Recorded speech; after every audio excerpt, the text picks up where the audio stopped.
ಶ್ರೀ ಗಣಪತಿ ಶಾರದಾ ಗುರುಭ್ಯೋ ನಮಃ. ಯತ್ರ ಯೋಗೇಶ್ವರ ಕೃಷ್ಣೋ ಯತ್ರ ಪಾರ್ಥೋ ಧನುರ್ಧರಃ ಅತ್ರ ಶ್ರೀ ವಿಜಯ ಭೂತಿರ್ಧ್ರುವ ನೀತಿರ್ಮತಿರ್ಮಮ. ಶ್ರೋತೃಗಳಿಗೆ ಶ್ರೀ ಅಳಸಿಂಗರಾಚಾರ್ಯ ವಿರಚಿತ ಶ್ರೀ ವ್ಯಾಸ ಮಹರ್ಷಿ ಪ್ರಣೀತ ಶ್ರೀಮನ್ ಮಹಾಭಾರತದ ಶಾಂತಿ ಪರ್ವದಲ್ಲಿ ಕಾಲಕ ವೃಕ್ಷೀಯನ ಆಜ್ಞೆಯಿಂದ ಕ್ಷೇಮದರ್ಶಿಯು ತಿರುಗಿ ರಾಜ್ಯವನ್ನು ಪಡೆದುದು ಎಂಬ 106ನೆಯ ಅಧ್ಯಾಯಕ್ಕೆ ಸ್ವಾಗತ. ಆಗ ಆ ರಾಜನು, ಓ ಬ್ರಾಹ್ಮಣೋತ್ತಮ, ಹಾಗೆ ಕಪಟದಿಂದಲೂ ಡಂಭದಿಂದಲೂ ಜೀವಿಸುವುದೇ ನನಗೆ ಸಮ್ಮತವಲ್ಲ. ಎಷ್ಟೇ ಧನ ಸಮೃದ್ಧಿಯು ಲಭಿಸಿದರೂ ಅಧರ್ಮದಿಂದ ಬರುವುದಾದರೆ ಅದು ನನಗೆ ಇಷ್ಟವಿಲ್ಲ. ಓ ಮಹಾತ್ಮ, ಮೊದಲೇ ನಾನು ಅದನ್ನು ಬೇಡವೆಂದೆನು. ಪಾಪಶಂಕೆಯೇನೂ ಇಲ್ಲದೆ ಎಲ್ಲರಿಗೂ ಹಿತವಾಗಿ ಬೇರೊಬ್ಬರಿಗೆ ಬಾಧೆಯೇನೂ ಇಲ್ಲದ ಧರ್ಮವನ್ನು ಹಿಡಿದೆ ನಾನು ಈ ಲೋಕದಲ್ಲಿ ಬದುಕಬೇಕೆಂದಿರುವೆನು. ನೀನು ಹೇಳಿದಂತೆ ಕಪಟ ಪ್ರವರ್ತನದಿಂದ ನಡೆಯಲು ನಾನು ಶಕ್ತನಲ್ಲ. ನನಗೆ ಇದು ಯುಕ್ತವಾಗಿಯೂ ತೋರುವುದಿಲ್ಲ ಎಂದನು. ಅದಕ್ಕೆ ಆ ಮುನಿಯು, ಓ ಕ್ಷತ್ರಿಯ, ನೀನು ಹೇಳುವ ಮಾತಿನಿಂದಲೇ ನೀನು ನ್ಯಾಯಪರನೆಂದು ತೋರುವುದು. ಸ್ವಭಾವದಿಂದಲೂ ಬುದ್ಧಿಯಿಂದಲೂ ನೀನು ನೀತಿಪರನಾಗಿಯೇ ತೋರುವೆ. ನಿನ್ನ ಜ್ಞಾನವು ಆಶ್ಚರ್ಯಕರವಾಗಿರುವುದು. ಆದುದರಿಂದ ಈಗ ನಾನು ನಿನಗೂ ಆ ವಿದೇಹ ರಾಜನಿಗೂ ಇಬ್ಬರಿಗೂ ಒಳ್ಳೆಯದನ್ನೇ ಮಾಡಲು ಯತ್ನಿಸುವೆನು. ಅಥವಾ ನಿಮ್ಮಿಬ್ಬರಿಗೂ ಸ್ಥಿರವಾದ ಸಂಬಂಧವನ್ನಾದರೂ ಉಂಟು ಮಾಡುವೆನು. ಸತ್ಕುಲ ಪ್ರಸೂತನಾಗಿ, ವಿಶೇಷ ಪ್ರಾಜ್ಞನಾಗಿ, ರಾಜ್ಯ ನಿರ್ವಹಣಾ ಸಮರ್ಥನಾಗಿ, ಬಹಳ ದಯಾ ಸ್ವಭಾವವುಳ್ಳ ನಿನ್ನಂತಹವರನ್ನು ಯಾವನು ತಾನೇ ತನಗೆ ಅಮಾತ್ಯನನ್ನಾಗಿ ಇರಿಸಿಕೊಳ್ಳಲು ಇಷ್ಟಪಡಲಾರನು. ಈಗ ನೀನಾದರೂ ರಾಜ್ಯ ಭ್ರಷ್ಟನಾಗಿ ಬಹಳ ಕಷ್ಟದಶೆಯಲ್ಲಿ ಇದ್ದಾಗಲೂ ಕ್ರೂರ ಸ್ವಭಾವವಿಲ್ಲದ ನಡವಳಿಕೆಯಿಂದ ಜೀವಿಸಲೆಳೆಸುವೆ. ಆದುದರಿಂದ ಈಗ ನಾನು ನಿನಗೆ ಒಂದು ಮಾರ್ಗವನ್ನು ಹೇಳುವೆನು. ಸತ್ಯಸಂಧನಾದ ಆ ವಿದೇಹ ರಾಜನು ಶೀಘ್ರದಲ್ಲಿ ನನ್ನಲ್ಲಿಗೆ ಬರುವನು. ಅವನು ನಾನು ಹೇಳಿದ ಮಾತನ್ನು ತಪ್ಪದೆ ನಡೆಸುವನು. ಅದುವರೆಗೆ ನೀನು ಸುಮ್ಮನಿರು ಎಂದು ಹೇಳಿ ಆ ಮಹರ್ಷಿಯು ವಿದೇಹ ರಾಜನನ್ನು ತನ್ನಲ್ಲಿಗೆ ಕರೆಸಿಕೊಂಡು ಹೀಗೆಂದು ಹೇಳುವನು. ಓ ವಿದೇಹ ರಾಜ, ಇವನು ರಾಜಕುಲದವನು. ಇವನ ಅಂತರಂಗವನ್ನು ನಾನು ಬಲ್ಲೆನು. ಇವನ ಮನಸ್ಸು ಕನ್ನಡಿಯಂತೆಯೂ ಶರತ್ಕಾಲದ ಚಂದ್ರನಂತೆಯೂ ನಿರ್ದುಷ್ಟವಾಗಿ ಶುದ್ಧವಾಗಿರುವುದು. ನಾನೇ ಅನೇಕ ವಿಧದಿಂದ ಇವನನ್ನು ಪರೀಕ್ಷಿಸಿರುವೆನು. ಇವನಲ್ಲಿ ನಿನಗೆ ಯಾವಾಗಲೂ ಸ್ನೇಹ ಭಾವವೇ ಇರಲಿ. ನನ್ನಲ್ಲಿ ಹೇಗೋ ಇವನಲ್ಲಿಯೂ ನೀನು ಸಂಪೂರ್ಣವಾದ ನಂಬಿಕೆಯನ್ನಿಡು. ಅಮಾತ್ಯರಿಲ್ಲದೆ ರಾಜ್ಯವನ್ನು ಆಳುವುದು ನಿನಗೂ ಸಾಧ್ಯವಿಲ್ಲ. ಅಮಾತ್ಯನು ಶುದ್ಧನಾಗಿ ಬುದ್ಧಿ ಸಂಪನ್ನನಾಗಿರಬೇಕು. ಆ ಎರಡು ಗುಣಗಳಿಂದ ಉಭಯ ಲೋಕಗಳು ಸಿದ್ಧಿಸುವವು. ರಾಜ್ಯವನ್ನು ಆಳುವುದಕ್ಕೆ ಆ ಗುಣಗಳೆರಡು ಅವಶ್ಯಗಳು. ಧರ್ಮಾತ್ಮರಿಗೆ ಇದಕ್ಕಿಂತ ಉತ್ತಮ ಮಾರ್ಗವು ಬೇರೊಂದಿಲ್ಲ.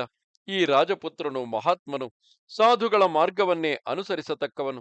ಧರ್ಮವನ್ನೇ ಮುಂದಿಟ್ಟುಕೊಂಡು ನಡೆಯುವ ಇಂತಹವನನ್ನು ನೀನು ಆಧರಿಸಿದರೆ ನಿನ್ನ ಶತ್ರುಗಳನ್ನೆಲ್ಲ ಇವನ ಮೂಲಕವಾಗಿ ನಿಗ್ರಹಿಸಬಹುದು. ಇವನು ನಿನ್ನೊಡನೆ ಯುದ್ಧಕ್ಕೆ ನಿಲ್ಲುವುದಾದರೂ ಅದು ಕ್ಷತ್ರಿಯನಿಗೆ ಧರ್ಮವೇ ಆಗುವುದು. ಇವನು ತನ್ನ ತಂದೆ ತಾತಂದಿರ ಕಾಲದಿಂದ ಬಂದ ಪದವಿಯನ್ನು ಸಾಧಿಸುವುದಕ್ಕಾಗಿ ನಿನ್ನನ್ನು ಯುದ್ಧದಲ್ಲಿ ಜಯಿಸಬೇಕೆಂದು ಪ್ರಯತ್ನಿಸಿದರೆ ನೀನು ಕ್ಷತ್ರಿಯ ಧರ್ಮವನ್ನು ಹಿಡಿದು ಯುದ್ಧಕ್ಕೆ ನಿಲ್ಲಬೇಕಾದುದು ನ್ಯಾಯವೇ.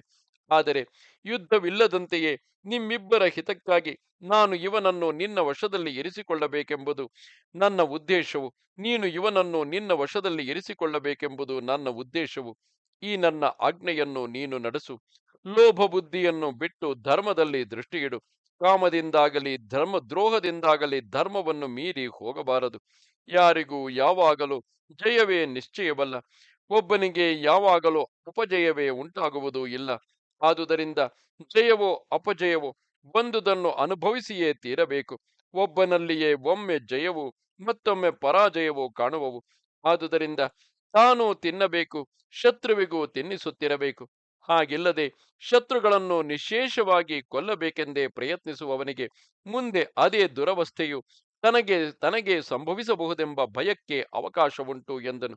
ಆಗ ಜನಕನು ಪೂಜ್ಯನಾದ ಆ ಬ್ರಾಹ್ಮಣನ ಮಾತನ್ನು ಕೇಳಿ ಅವನನ್ನು ಸತ್ಕರಿಸಿ, ಓ ಮಹರ್ಷಿ, ನೀನು ಮಹಾಪ್ರಾಜ್ಞನು, ಧೀಮಂತನು. ನೀನು ಹೇಳಿದುದು ನಮ್ಮಿಬ್ಬರಿಗೂ ಹಿತವಾದುದೇ. ನೀನು ಹೇಳಿದಂತೆಯೇ ವಿಚಾರವಿಲ್ಲದೆ ನಡೆಸುವೆನು ಎಂದನು.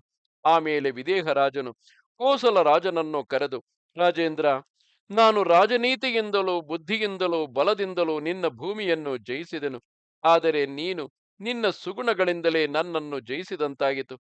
ನೀನು ಈಗಿನ ಪರಾಜಯವನ್ನು ಅವಮಾನವೆಂದು ಭಾವಿಸದೆ ಜಯ ಹೊಂದಿದವನಂತೆಯೇ ಸಂತೋಷದಿಂದಿರು. ನಿನ್ನ ಬುದ್ಧಿಯನ್ನು ಪೌರುಷವನ್ನು ನಾನು ಗೌರವಿಸುವೆನು. ನಿನ್ನನ್ನು ಜಯಿಸಿದೆನೆಂಬ ಹೆಮ್ಮೆಯಿಂದ ನಾನು ನಿನ್ನನ್ನು ಅವಮಾನಿಸುವುದಿಲ್ಲ. ನೀನು ಜಯಶೀಲನಾದಂತೆಯೇ ನನ್ನಲ್ಲಿ ಇರಬಹುದು. ನನ್ನ ಮನೆಗೆ ಬಂದು ನನ್ನಿಂದ ಸತ್ಕೃತನಾಗಿ ನಿನ್ನ ಮನೆಗೆ ಹೋಗು ಎಂದನು. ಆಮೇಲೆ ಅವರಿಬ್ಬರು ಅನ್ಯೋನ್ಯ ವಿಶ್ವಾಸದಿಂದ ಆ ಮಹರ್ಷಿಯನ್ನು ಪೂಜಿಸಿ ಕಳುಹಿಸಿದರು.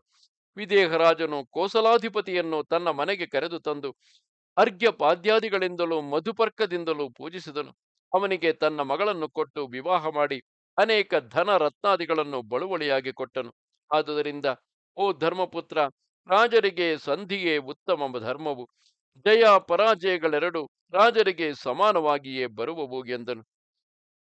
ಇದು 106ನೆಯ ಅಧ್ಯಾಯವು. ನಮಸ್ತೆ ಶಾರದೆ ದೇವಿ, ಕಾಶ್ಮೀರ ಪುರವಾಸಿನಿ, ತ್ವಾಮಹಂ ಪ್ರಾರ್ಥೆಯೇ ನಿತ್ಯಂ, ವಿದ್ಯಾದಾನಂಚ ದೇಹಿಮೆ. ನಮಸ್ಕಾರ.